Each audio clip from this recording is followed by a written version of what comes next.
Ladies and gentlemen, if I could get your attention.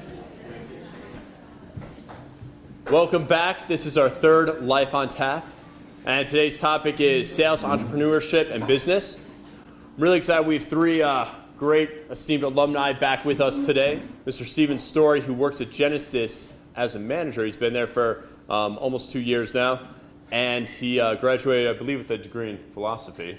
And he's going to talk how he went from the philosophy degree to where he is today. So, Steve? Great.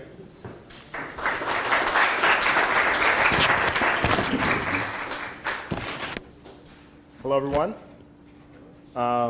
Good to see everybody here tonight. Just quick show of hands. How many folks here have thought about going into a career in sales? Okay, great, good, great. What I'm hoping to accomplish here in just the next 10 minutes or so is to highlight why your time here at Christendom sets you up not only to be an attractive new hire in general, but to really have an opportunity to excel in the sales career. I think you have at least 3 distinct advantages I'm really going to highlight right now. If you just remember these 3 things, I think you guys may underestimate how much this will distinguish you from your peers as you leave Christendom. One, generally speaking, Christendom students and graduates are very happy, likable people that know how to treat other people with respect. And that sounds like a basic thing you might take for granted. I think I did. And then you get into the workforce and you realize that your coworkers and your managers and your customers, they notice that about you, and they really do appreciate that you're fun to be around, you maybe have a good sense of humor, and again, most importantly, you know how to treat people ethically and respectfully. So that makes them want to be around you more. Okay, that attracts people to you. 2, I think while we're here at Christendom, we really, during our studies, we learn why things are the way they are. And we analyze and try to figure out, is something working the way it ought to be? And is there a better way for something to work? Is this the optimal way something is meant to be? And I think, again, I took that for granted, but I'm always looking at things and asking, why are we doing this, not just how should I do it? And that's going to set you apart as well. And I think that a lot of your future employers will really appreciate that you care to go a level deeper and think about why and how can things be improved. And then third, you're going to stand out in terms of communication, whether it be verbally or written. And that's because we spend a lot of time here having to collect our thoughts, organize them in a reasoned way, and make a conclusion about something important and why that matters. And I think one thing that jumped out at me in my first job and every job since has been that even as a mediocre writer, really mediocre here at Christendom, just the habit of having to put together your thoughts, review them, make sure they make sense, and that the conclusion is something relevant and has a value to your audience. That, and every step of the way, has been a big part of how I've found my job to be rather easy. And other folks have been crippled by having to be faced with writing an email, something as simple as an email, to a prospect or to a customer or to your supervisor. So again, you guys are generally happier, more likable folks. I think we're going to go into that a little bit more about why I think that is distinct about the Christendom community. You really do want to understand why something is the way it is, and is this really the best way to approach something? And then third, you're great when it comes to communication. And those 3 ingredients, plus this last one for sales, I think is really important. If you show a lot of initiative, if you're fearless, you put that together, that with the other 3 ingredients, you're going to be very successful, and especially in the sales career, you'll be very successful. So I'll take a few minutes to explain to you how I found myself into this position I'm in today. When I was growing up, my father was in sales and had his own business, and I think your father's the same. And so I was around it and I saw it. And my dad wasn't a particularly salesy person, but what he did have in terms of qualities that I admired was he was smart, he was funny, and he treated people really well. And his customers really respected him.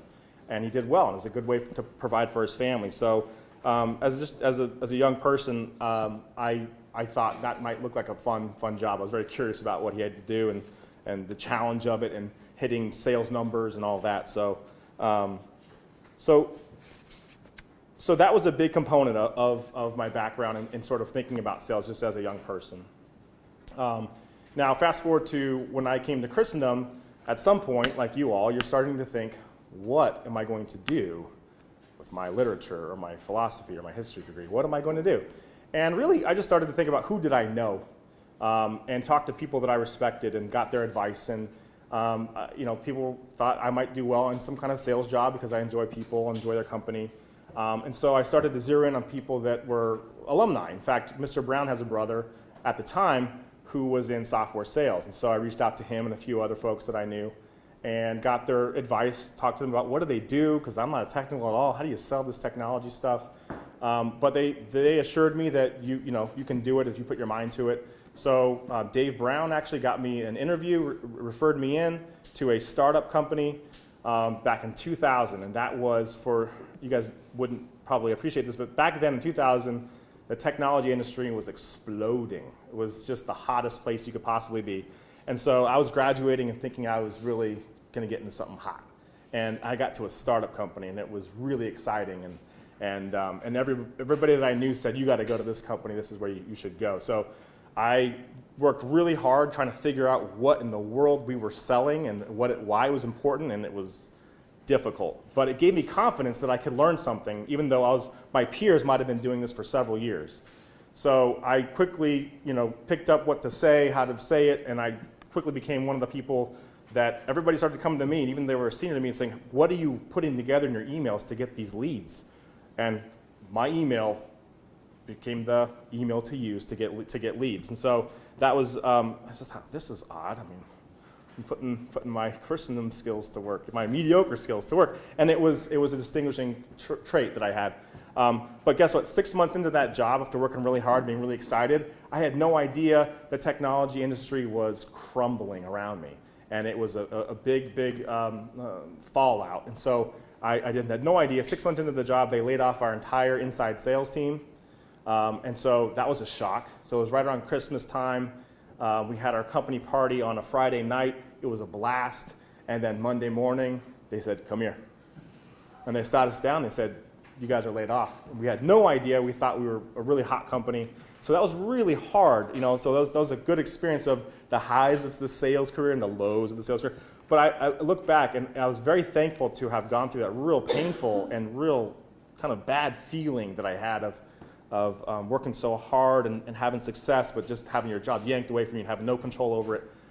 But I turned that into a positive experience. I quickly got a job. 2 weeks later, I got an offer from the bigger, better company down the road that was prestigious. Because at that point, I had gained some confidence that even though I was not a technical person, if you worked hard, if you treated people well, if you were respectful, you gained respect of others, and you can learn new things, and you can go and advance to the next good thing. So that was also I was thankful early on in my career to know what it felt like to be laid off, to have a taste of the fact that you can't take anything for granted, and it's okay. You can bounce back, and God provides, and so that was a big part of my experience in the sales world. So I moved on to the next company. Did well there. Again, it's an inside sales job, primarily focused around generating leads for the more senior people to come in and then close the deal. And so I was there for 2 or 3 years.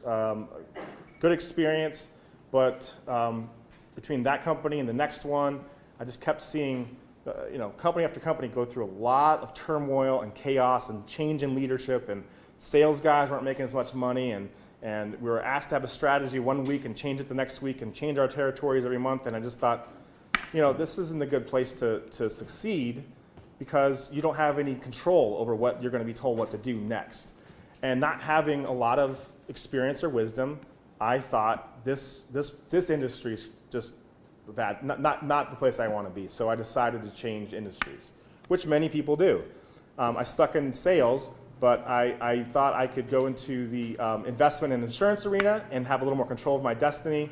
And it was a great experience. I did that for probably 6 years. Now, that's an eye-opening career. You only get paid what you sell, all commissions, all the time. That's all you get paid. So very, very, very intense, very stressful, but very rewarding, because you're helping families and businesses to meet their financial goals and needs and help them plan through some things that they might need help with. So I did that, got a lot of good sales training, but 6 or 7 years into that, I met someone that I thought I wanted to marry, and I started to evaluate what kind of position would be better for my family in terms of providing for them, something more stable. And so I thought back to that old sales industry, the technology sales jobs I had, and I thought, well, I had a good base salary, and you had commissions too, and I still know some people over there. So I got back into that, and that was, part of the success any success that I could say I had as outside of God's good generosity is my now wife. And you guys hopefully will have spouses someday, and you'll find that they're the best career counselor you'll ever have because how well they know you, your strengths, your weaknesses, and your tendencies. And so I got back into technology sales because I wanted something a little more stable and predictable for a family that I wanted to have one day. So the past 3 or 4 years I've been back in technology sales.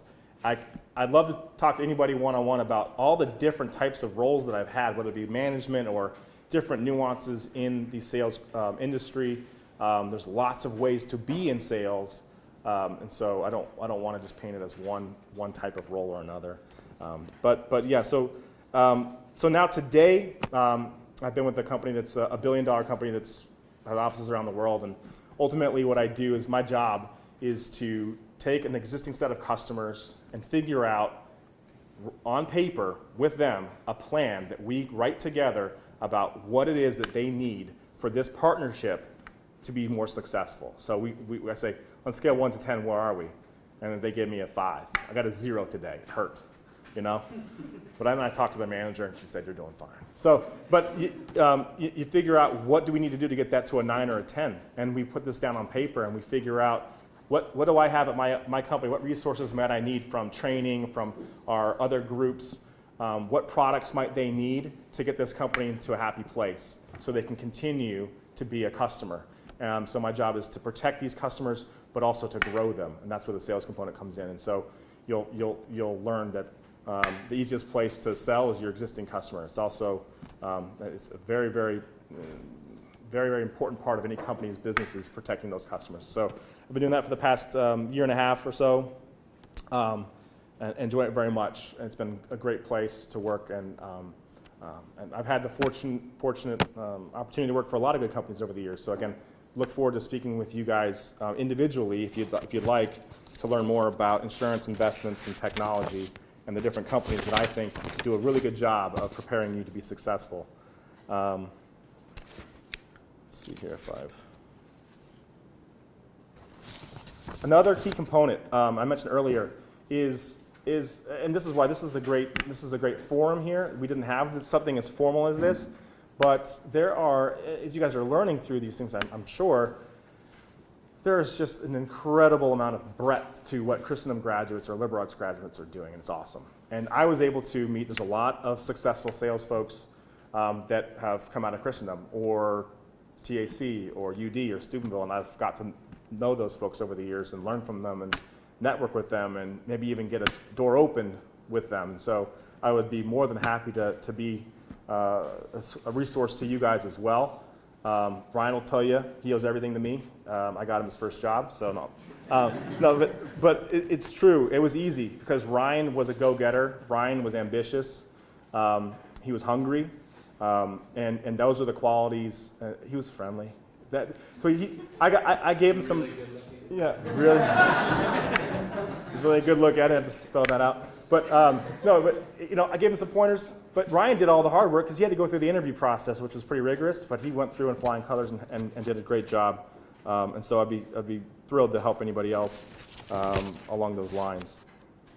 I'm going to kind of just go back to what I think is at the kind of a theme throughout whether you're talking about the fact that you guys are happier, more likable, more ethical people. The fact that you guys think and are trained to think, why are we doing this? Not just how should I do this, because that's the way they taught me to do it. And the fact that you guys are definitely have an advantage as it relates to communications and writing and figuring out how to communicate something and why it's important. If you you look at all these things as it relates to the sales career, sales is really just about relationships. Almost any job really is. We're all human beings, and we are social by nature, as we've all learned here.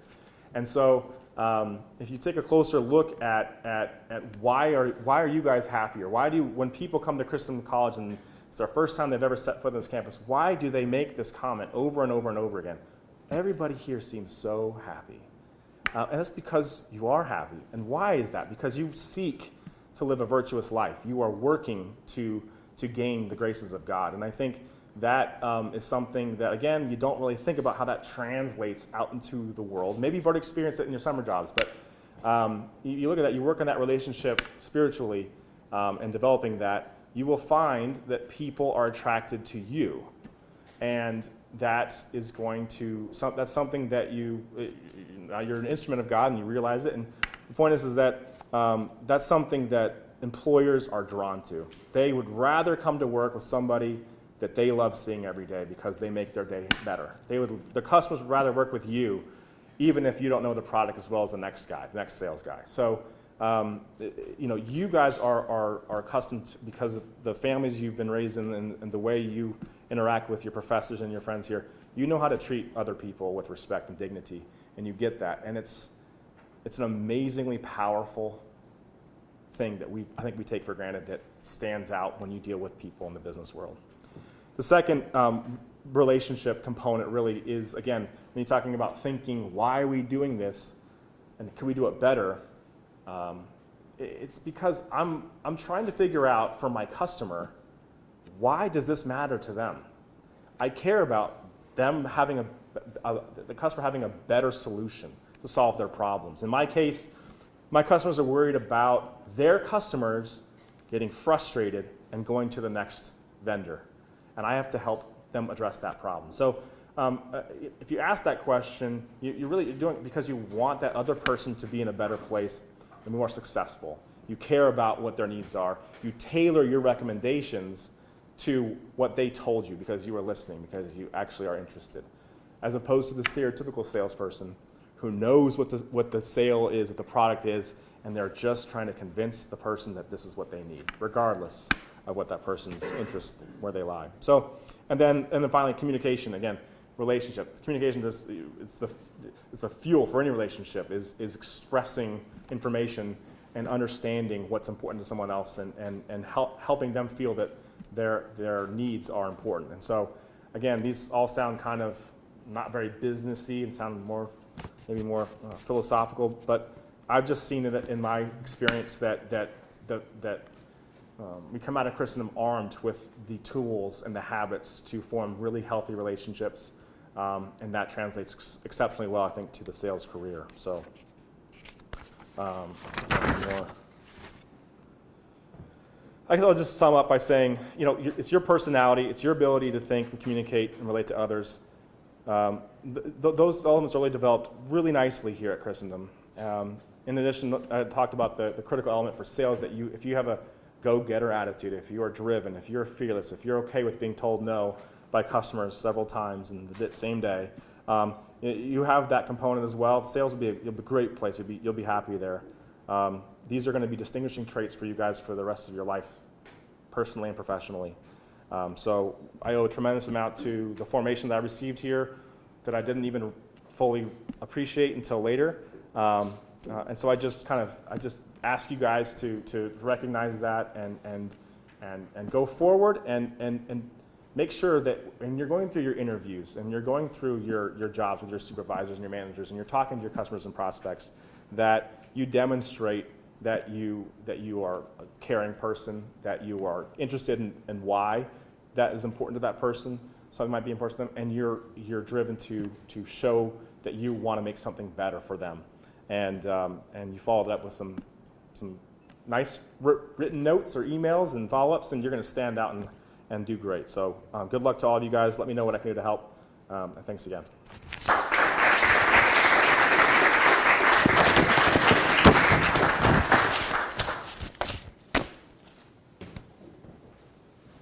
Thank you very much, Steve. Our next speaker you saw most recently on Friday night at the alumni game.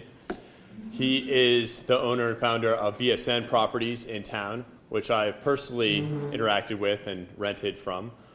And he's also a philosophy major who graduated in 2004. So please give it up for Ben McMahon.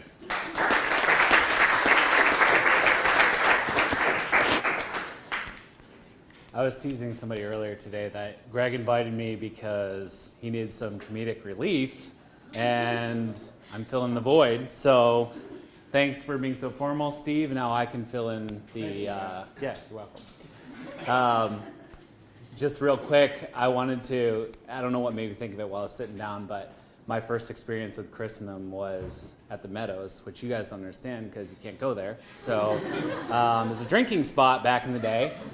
And I was visiting my sister. I'm one of 10. You guys probably know my little sisters, Bridget and Gemma. And they're all nice and cute and everything like that. And we weren't that way. The older bunch were mean and ugly and hard. And so Andrew knows what I'm talking about. And so one of the students brought me down to the Meadows. I was probably 15. And I roll in the back of his truck, and as soon as I get there, the police are there. And so they take me out of the back of the truck. I don't know what I'm doing. I haven't touched any alcohol, so I'm fine. And the cops ask me how old I am, and I look around, I'm like, I don't know, how old am I? This is like, what do I say? And I look at the guy next to him, he's like, he's 18. I'm like, yeah, I'm 18. Yep, that's it. And first time I ever lied. And that was my first experience at Christendom. It was incredible. And the next year, my dad, I was 16, my dad pulled me out of school and said, we got to do something here, Ben. You're driving your mom crazy. I don't know what to do with you. Apply to Christendom. I'm like, okay. Who's the, is that, no, it's not Tom. Nope, okay, Paul Heisler. All right, I'm writing a letter to Paul Heisler. Said, hey, I really need to get out of the house. My mom's like going nuts. My dad doesn't want me here. I'm driving her crazy. So they let me in somehow. So I just stopped doing school when I was a junior. I don't know why they let me in, honestly, because you guys are all probably light years ahead of where I was intellectually and probably still are. And so anyway, they let me into Christendom, and somehow I made it through 4 years. So here I am talking back with everyone today. So thanks for coming, guys. And employed a couple of you guys, JD and Andrew and Anna. So it's been great. Just a couple things that made me realize what I had at Christendom that I didn't realize while I was there was the sense of integrity around everything that happens here. There's an honesty that goes further in business than anything you can imagine. So you put wheels on this on purpose?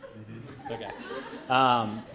No, the integrity that you are taught at Christendom, and like I said, that was the first time I lied, and the last time that I lied at Christendom was because I was taught this version of integrity that has really made my career a lot better than it could have been. It's such a rare thing in the workplace to walk in and tell someone the truth, because you don't hear it very often.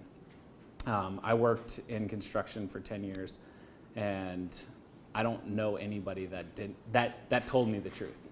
Everybody lied. That was just standard. And it's really disheartening as a boss to hear all these people come in and they tell you all these things, they tell these great stories about everything that they did. And then you go back and you look and they didn't do any of it. And it's kind of a hard world when you look at it that way, because you'd like to think that everything is roses, but it really isn't. And you're lucky because you have a period of formation before that hits you. I'm not saying that the world doesn't have its great aspects, but you have an advantage over the rest of the workforce because you have this integrity that they don't have. So I'd like to encourage each one of you to, never lose that sense of integrity. Every time that you go into an interview, you don't need to put on airs. You don't need to worry about what whoever is going to think of you, whatever industry it is. They're going to appreciate the fact that you're honest. And especially when you get in the workforce, that honesty is going to take you places that you didn't believe you could go. I mean, I was maybe Dr. Flippin, you probably remember. I mean, did I get C's? I don't know. I passed somehow, but you would know better than I do. I mean, I barely made it through Christendom, and it's not, I wasn't smart, so I didn't have that. And obviously, you guys saw me playing the alumni game. I didn't have athletic ability, so that was good. Andrew, So I think, when you're a mediocre person, you're always looking for that advantage. And, that the integrity goes a long way when, you're mediocre. Andrew, stop looking at me like that, I swear. We won. I don't know who was there, but we won. I want to hear you say it. Go ahead. Who won, Andrew? Who won the game? Okay, thank you. Okay. Anyway, not to get off track, but to get off track. Who won? No, okay. I don't want to take up any more time. I just want to give a couple of closing remarks. And I think we're going to do a little panel here after Ryan's done BSing you guys. There's this idea of intentional living, and it's something that I didn't think about too much when I was growing up. It's just you kind of take what comes to you. And for me now, everything is about intentional living. So you hear it all the time in the crunchy world where it's like, eat what you need to eat because this is really healthy for you, and be intentional about what you eat. But I would say be intentional about everything that you do. Don't let the world suck you in. Be intentional about how you live your life. And from the media that you take in, from the food that you eat, from the company that you keep. Because if you don't, then the world will eat you. It's not, I don't know any other way to say it. It's real because I've experienced it myself. I don't know who said it. There's a saying about you are the average of the 5 people that you keep company with. And that's a true saying. So if you want to be holy, spend time with holy people because you'll be the average of them. If you want to be successful, spend time with the 5 people that are the most successful. And ideally get a mixture of everything to where, you're able to have the biggest impact in your life and everyone else's. But you are the average of the 5 people that you keep company with. So keep that in mind, even in your, this is something that you can use today. The friends that you spend time with at Christendom, I know everybody's awesome, but there's better people, Don't go to the meadows with seniors, it's fact. It never did anything for me. Steve? Oh, wait, you weren't there, okay. Old guy. Secondly, your success in your life is not, it's completely tied with your spiritual life. When your spiritual life is struggling, you're going to struggle financially. Actually, that's been my experience. I graduated almost 11 years ago. And every time I'm in a good spiritual state, my income goes up. And every time that I'm in a poor spiritual state, my income goes down. I don't know what it is, but God knows. He knows. Another thing is don't be afraid to fail. This is a very entrepreneurial idea. And if anybody's into reading anything entrepreneurial, let's say fail often, which there's a truth in that. I don't think you intentionally fail, but don't be afraid to do things because if you do things, things will happen. And there's not going to be any positive outcome if you do nothing. So, and again, it's tied back to your spirituality. We learn from our mistakes. When we're dealing with God, we're talking about our spirituality being completely tied to our failures. And I've lived that over and over again. Just ask my wife. Ask Anna. She's been at home when I've been failing. And we have. It's okay to fail. Because that's how you learn. And God works through those failures to help you be a better person.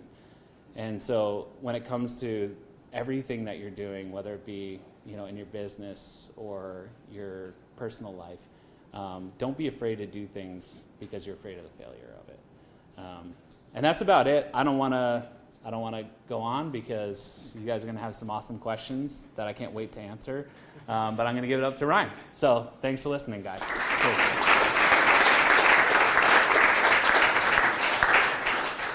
I get to officially introduce you. Thanks, Ben. Appreciate it. Okay. So our next speaker, Mr. Ryan Doughty, is a business development manager over at Cisco, and he graduated with a degree not in philosophy but in history. And you graduated in 09? 10. All right. So he graduated in 10, and he's done really well since then, just that short span of 5 years. So give it up for Ryan.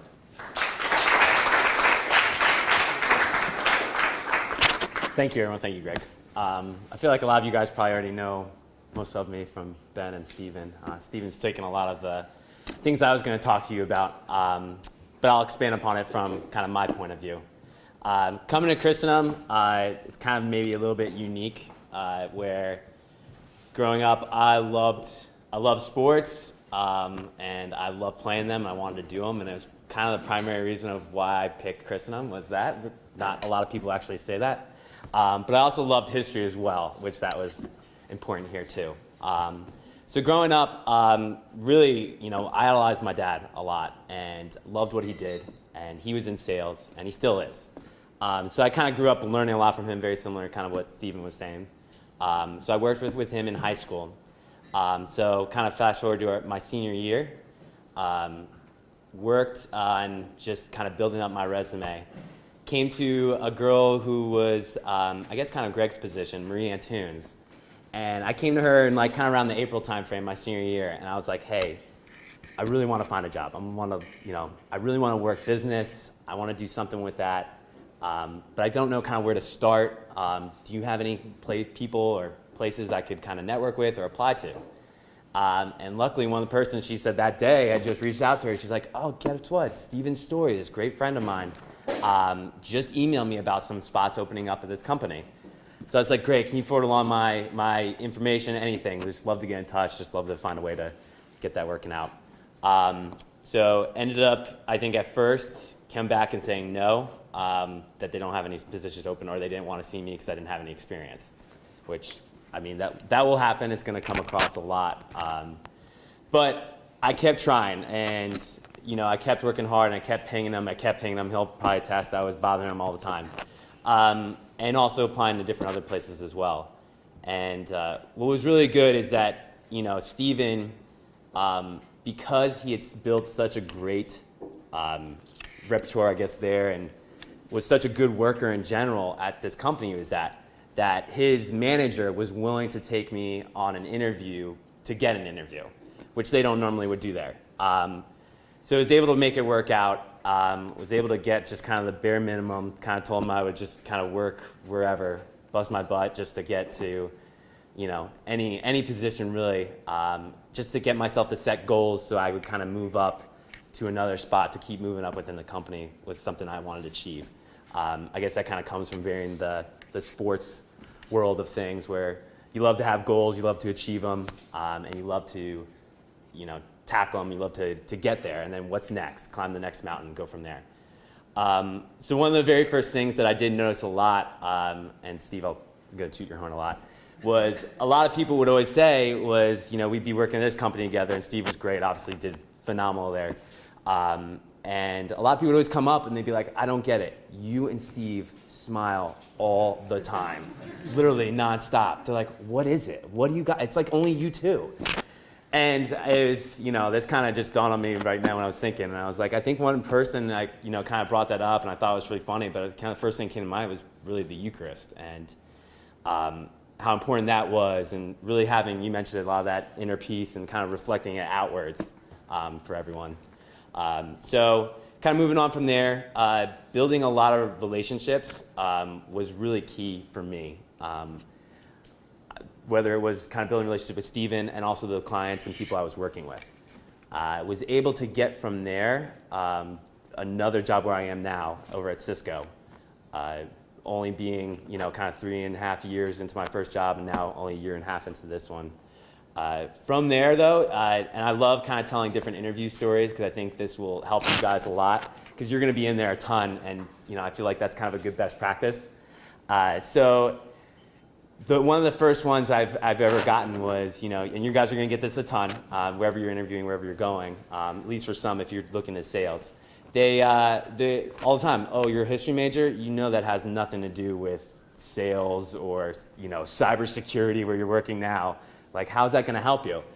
And I think one of the big key things is learning to sell the liberal arts degree was really big for me. It's telling them right off the bat, like, yeah, obviously a history major, but I learned a lot of different things. I had a liberal arts degree, which covers everything. What that means, I can be easily trained, hardworking, able to be well-rounded as a person, whether it comes to kind of building relationship, writing emails, any of those things that kind of come on the day-to-day life, and expound upon it even more. And they love that answer because they're like, whoa, I didn't really realize that that's all the liberal arts entailed. Which is great because from there, to be able to sell your liberal arts degree is a great stepping stone for them to know, hey, you might actually be pretty good at sales, which obviously I'm still kind of working on, but Steve and Ben are probably a lot better at it. And so from there, another kind of really good kind of token for you guys all to take is hard work. Everything you guys do, and I think what makes it great is that we've all been there. We all know what midterms are like. We all know what finals are like, and it's hard. You guys are busting your butt day in and day out, which is great because that is going to transfer to your job after that. And I think one of the toughest things it's for you all, it's probably hard to realize that right now. Because you don't know what it's going to do, what fruits of your labor are going to bring. And it does. And I want to say that the things you guys take from here will transfer to the work that you're going to go. And it's great because there's a VP of a Fortune 500 company. He said in his speech right before he was retiring, and he made sure to elaborate. He's like, two people I love to hire are Catholics and another one from his alma mater. But the reason why he said, I love hiring Catholics, and he said this amongst a huge group of people, and obviously none of them were Catholic. And he said because they are hardworking, a lot of stuff that they said, trustworthy, they have the end in mind because they obviously have a goal in their mind that they're aiming towards. But that's the big thing, is hard work. And if it wasn't for Steven, really working hard and doing these things to then make sure to know that, oh, hey, these guys from Christendom, because they see Steven, because they see me and a couple other people that all got in there, they're like, I want to hire people like that because I can see what the school is doing, I can see what they're learning there, I can see the relationships that they're building, I can see how they're being formed as a person. So from there, it's I kind of will wrap it up a little bit. We want to get to different questions, but I think a lot of what Steve and Ben all kind of said is, building relationships, being hardworking, knowing that what you guys do right now will only help you later on. Whether it's like just kind of working late in the library, whether it's just working that extra hour, finding extra jobs, doing anything you guys are doing that the school enables you to do, especially in regards to networking, will only help you guys further in really whatever career you have. So I guess I'll leave it there, and please ask plenty of questions. I know these guys are a wealth of knowledge, and it'd be a shame not to take advantage of it. I'm not so much, but I definitely want to kind of put a good word for these guys as being such a good resource for you all to get to that next step, or even just to find out kind of what they do day in and day out. So thank you, everyone.